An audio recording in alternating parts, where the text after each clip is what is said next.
విజయమ్మ అలివేలు అలాగే తన భర్తతో ఇలా అంటూ ఉంటుంది. ఏంటి ఆ చంచలమ్మ నువ్వు కాళ్ళు పట్టుకుంటే వదిలేసిందని అనుకుంటున్నావా? అస్సలు కాదు. ఆ చంచలమ్మ ఎంత తెలివైందో నాకు మాత్రమే తెలుసు. ఆ చంచలమ్మ గురించి నువ్వు తక్కువ అంచనా వేయకు. ఆ చంచలమ్మ ఎలాంటిదో తెలుసా? నా గుండెల్లో బుల్లెట్ దించితే ఒక్కసారే చిన్న నొప్పి వచ్చి చచ్చిపోతాను.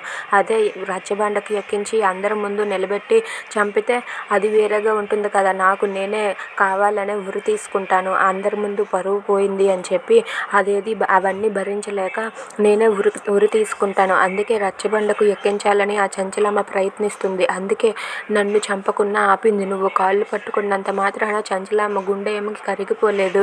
అర్థమవుతుందా? ఆ చంచలమ్మ ఎలాంటిదో నాకు మాత్రమే తెలుసు. మీకు ఏం తెలుసు? ఆ చంచలమ్మ గురించి పూర్తి వివరాలన్నీ కూడా నాకు తెలుసు.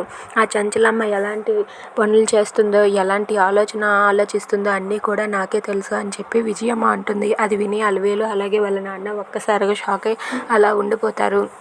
ఇక విజయమ్మ ఇలా అంటూ ఉంటుంది. ఆ చంచలమ్మని అస్సలు తక్కువ అంచనా వేయకూడదు.